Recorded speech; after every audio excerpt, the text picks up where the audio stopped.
தனுஷ் ராசி. நீங்கள் வலிமையானவர்கள். நீங்கள் சுதந்திரமானவர்கள். நீங்கள் உண்மையை மட்டும் பேசுவீர்கள். ஆனால் 2026 ஒரு உறவு மெதுவாக உங்களை விட்டு நீங்கலாம். அது திடீர் சண்டையால் இருக்கலாம். அது புரியாத மௌனத்தால் இருக்கலாம். அது எந்த காரணமும் இல்லாத தூரமாக இருக்கலாம். இது ஏன் நடக்கிறது? இதன் பின்னால் உள்ள ஆழமான காரணம் என்ன? இந்த கதை முழுவதும் கேளுங்கள். 1. சுதந்திரம் வர்சஸ் கட்டுப்பாடு. தனுஷ் ராசி மனிதர்கள் காற்றைப் போல. அவர்களை பிடித்து வைக்க முடியாது. அவர்களை கட்டி வைக்க முடியாது. உங்கள் வாழ்க்கையில் ஒருவர் உங்களை கட்டுப்படுத்த முயற்சிக்கும்போது உங்கள் மனம் முதலில் அமைதியாக இருக்கும்.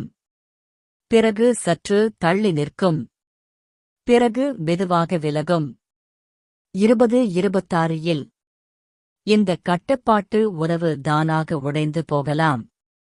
ஏன் தெரியுமா? உங்கள் ஆன்மா வளர்ச்சிக்காக தயார். கட்டுப்பாடு அந்த வளர்ச்சிக்கு தடையாக இருக்கும்.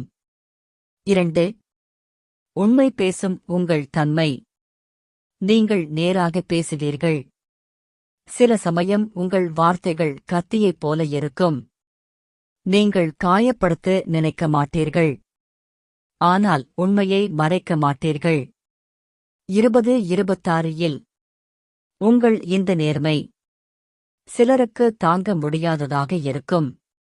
அவர்கள் உங்களை விட்டு விலகலாம். அவர்கள் அமைதியாக போய்விடலாம். ஆனால் நினைவில் கொள்ளுங்கள், உங்களை புரிந்து கொள்ளாதவர்கள் உங்கள் பயணத்தில் நீண்ட நாள் இருப்பதில்லை. 3. வளர்ச்சி ஆரம்பமாகும் ஆண்டு. 2026 தனுஷ் ராசிக்கு மாற்றத்தின் வருடம். புதிய வாய்ப்பு, புதிய வேலை, புதிய சிந்தனை, புதிய சுற்றம். இந்த மாற்றங்களை ஆதரிக்காதவர்கள் உங்கள் வாழ்க்கையில் நீடிக்க மாட்டார்கள். சில உறவுகள் உங்களை பழைய நிலைக்கு பிடித்து வைக்க முயற்சிக்கும். ஆனால் நீங்கள் முன்னேற வேண்டும். அதனால் பிரிவு நடக்கும். 4. மனதை கற்றுக் கொடுக்கும் பிரிவு. சில உறவுகள் நிரந்தரமில்லை. சிலர் வாழ்க்கையில் ஒரு பாடம் சொல்ல வருவார்கள். 2026 ஒரு உறவு முடிவடையலாம். அது உங்கள் மனதை உடைக்க அல்ல. அது உங்களை வலிமையாக்க. நீங்கள் அப்போது புரிந்து கொள்வீர்கள், இந்த பிரிவு தேவையானது. 5. ஆன்மீக விழிப்பு.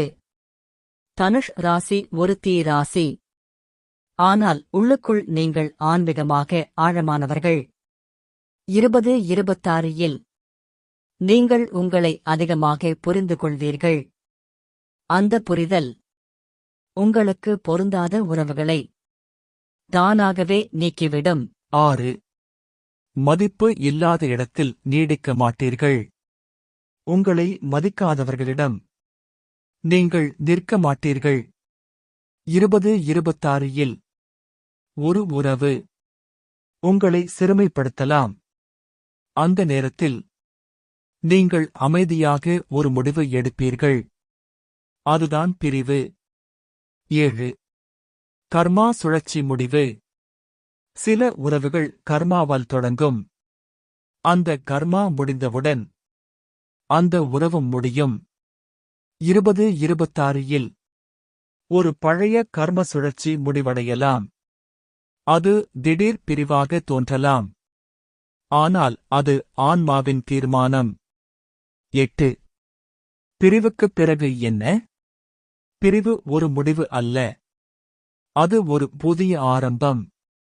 உங்கள் வாழ்க்கையில் புதிய ஒருவர் வரலாம். அல்லது நீங்கள் உங்களையே புதிதாக காணலாம். தனுஷ் ராசி. நீங்கள் இழப்பது ஒரு மனிதர். ஆனால் பெறுவது ஒரு புதிய பாதை. நீங்கும் உறவு உங்கள் வாழ்க்கையை உடைக்க வரவில்லை, உங்களை உயர்த்த வரியது. பிரிவு என்பது தண்டனை அல்ல. அது திசை மாற்றம். தனுஷ் ராசி. உங்களுக்கு பொருந்தாதவர் விலகுவார். உங்களுக்கு உரியவர் மட்டும் தங்குவார்.